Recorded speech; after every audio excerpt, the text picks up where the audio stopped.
ഈ തെരഞ്ഞെടുപ്പ് വളരെ പ്രാധാന്യമേറിയ ഒരു തെരഞ്ഞെടുപ്പാണ്. ഈ തെരഞ്ഞെടുപ്പിന്റെ പ്രത്യേകത തന്നെ വളരെ പ്രധാനപ്പെട്ടതുമാണ്. ഈ തെരഞ്ഞെടുപ്പിൽ കോൺഗ്രസും CPM-ഉം ഒക്കെ അവരുടെ നില മെച്ചപ്പെടുത്താനല്ല തെരഞ്ഞെടുപ്പിൽ ഇറങ്ങുന്നത്, മറിച്ച് അവരുടെ നില സംരക്ഷിക്കാനാണ്. അവർക്ക് എന്തെങ്കിലും ഒരു പിടിവള്ളി കിട്ടിയില്ലെങ്കിൽ ഈ രാഷ്ട്രീയ പാർട്ടികൾ തന്നെ അപ്രസക്തമാകുന്ന അവസ്ഥയാണുള്ളത്.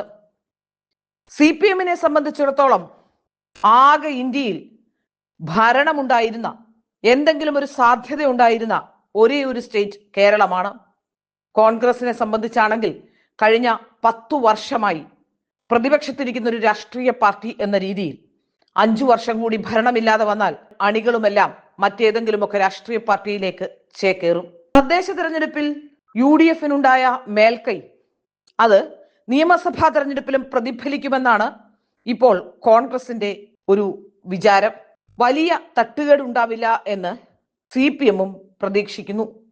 സംസ്ഥാനത്ത് ഭരണവിരുദ്ധ വികാരമില്ല എന്ന് വരുത്തി തീർക്കാൻ അത്തരം വിഷയങ്ങളെക്കുറിച്ചൊന്നും സംസാരിക്കുന്നില്ല, മറിച്ച് ഡീൽ ആരോപണങ്ങളെക്കുറിച്ച് സംസാരിച്ച് SDPI-യെ കൂട്ടുപിടിച്ച് മുന്നോട്ട് പോവുകയാണ്. ഈ തെരഞ്ഞെടുപ്പിൽ CPM പരാജയം മണത്തിരിക്കുന്നു എന്നതിന്റെ ഏറ്റവും പ്രത്യക്ഷ ഉദാഹരണമാണ് SDPI-യെ പരസ്യമായി കൂട്ടുവിളിക്കുന്നത്. നേരത്തെയൊക്കെ ഇരു മുന്നണികളും SDPI-യുമായും വെൽഫെയർ പാർട്ടിയുമായൊക്കെ സന്ധി ചെയ്യുന്നുണ്ടെങ്കിലും അത് രഹസ്യധാരണകളായിരുന്നു. ഇപ്പോൾ പരസ്യധാരണയിലേക്ക് കാര്യങ്ങൾ മാറുന്നു. തെരഞ്ഞെടുപ്പിൽ പരാജയമുണ്ടാകുമെന്ന തിരിച്ചറിവ് തീർച്ചയായും രണ്ടു മുന്നണിക്കുമുണ്ട്. BJP പിടിക്കുന്ന സീറ്റിനെ ആശ്രയിച്ചാവും, BJP-യുടെ വോട്ട് പെർസെന്റേജിനെ ആശ്രയിച്ചാകും ഇരു മുന്നണികളുടെയും നിലനിൽപ്പെന്ന് വ്യക്തം. SDPI അങ്ങോട്ട് ചെന്ന് പറഞ്ഞില്ലെങ്കിലും കാലു പിടിച്ചപേക്ഷിക്കുകയാണ് നേമത്തെ സ്ഥാനാർത്ഥിയായ V. ശിവൻകുട്ടി. SDPI പരസ്യമായി പറയുന്നു ഞങ്ങൾ പിന്തുണ നൽകുമെന്ന് പറഞ്ഞിട്ടില്ല എന്ന്. എന്നാൽ താൻ പിന്തുണ വേണം, തനിക്ക് ആ പിന്തുണ കിട്ടിയിട്ടുണ്ട് എന്ന അവകാശവാദവുമായി ഇവിടെ ശിവൻകുട്ടിയും രംഗത്ത് വരുന്നു. ഏതായാലും പരാജയം മണത്തിരിക്കുന്നുവെന്ന് വ്യക്തമാവുകയാണ്.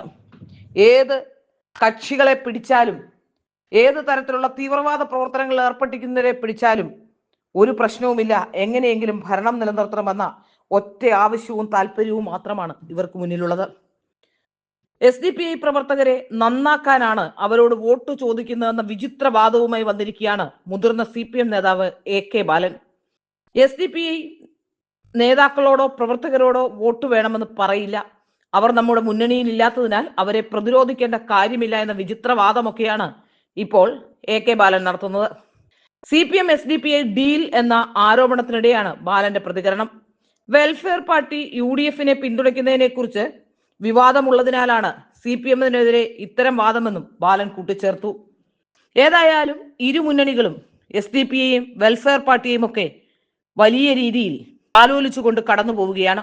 മഞ്ചേശ്വരത്ത് SDPI-യുടെ സ്ഥാനാർത്ഥിയെ പിൻവലിക്കാൻ മുസ്ലിം ലീഗ് ആവശ്യപ്പെട്ടതും കോൺഗ്രസ് ആവശ്യപ്പെട്ടതും SDPI-യുടെ മതേതര വോട്ടുകളാണ്.